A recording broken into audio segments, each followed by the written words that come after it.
आज जरा कामांना उशीरच झाला. म्हटलं पटकन कामं आवरून घेऊयात. तर गार्गी सोबत खेळत बसले आणि वेळ कसा गेला कळालंच नाही. मग तिची अंघोळ करून तिला झोप दिलं आणि मी तिला ना एक हॅबिट खूप छान डेव्हलप केलेली आहे की ती अंघोळ केल्यानंतर लगेच झोपी जाते. सो मग त्यामुळे मला ना ती अंघोळ केल्यानंतर स्वयंपाकाला वगैरे आणि बाकी सर्व कामं आवरायला पुरेसा वेळ मिळतो. मग आज ठरवलं की हा जो लिव्हिंग रूममधला कॉर्नर आहे हा क्लीन करूयात. किती दिवसाची याची डस्टिंग करायचा विचार केला पण वेळच मिळत नव्हता.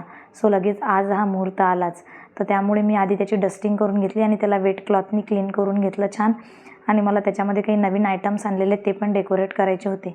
आणि हा इंटरकॉम तर किती दिवस झाले डस्टनी भरलेला आहे. त्याला तर मला म्हणजे हालत त्याची बघवत नव्हती. आज शेवटी त्याला पण क्लिनिंगला घेतलंच मी. कधी कधी काय होतं ना, या डेली रुटीनच्या कामांमध्ये हे सर्व छोट्या छोट्या गोष्टींकडे आपलं दुर्लक्ष होतं. पण असा एखादा दिवस मिळतो मला ज्या दिवशी मी ह्या छोट्या गोष्टी पण सर्व क्लीन करते. तर आज इंटरकॉम क्लीन करून घेतला मी आणि विचार करत होते की त्याच्यामध्ये जे पण डेकोरेटिव्ह आयटम आणलेले आहेत ते सर्व व्यवस्थित नीटनेटके अरेंज करते. म्हणून मग मी विचार केला की आता स्वयंपाकासाठी काय बनवायचं. तर आजचा मी लंचचा मेनू केला पुरणपोळी आणि आंब्याचा रस. कारण सीझनचा पहिला मँगो आमच्या घरी आज आला. त्यामुळे मी आंब्याचा रस आणि पुरणपोळी केलेली. हा होता आजचा लंचचा मेनू.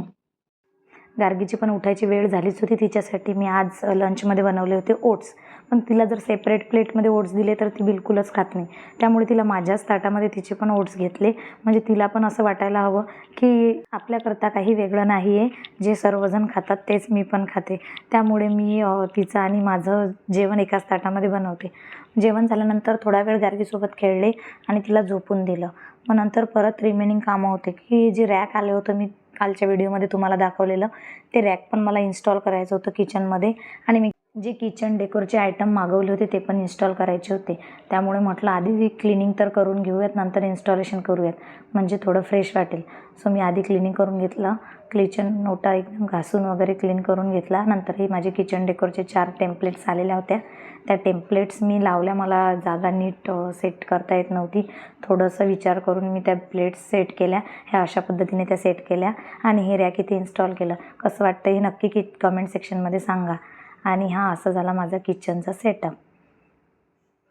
थोडा सिंपल आहे पण मला नक्कीच आवडला. तुम्हाला पण आवडला नाही की हे नक्की सांगा. चॅनलला सबस्क्राईब करायला विसरू नका. भेटूया नेक्स्ट व्लॉगमध्ये. तोपर्यंत बाय.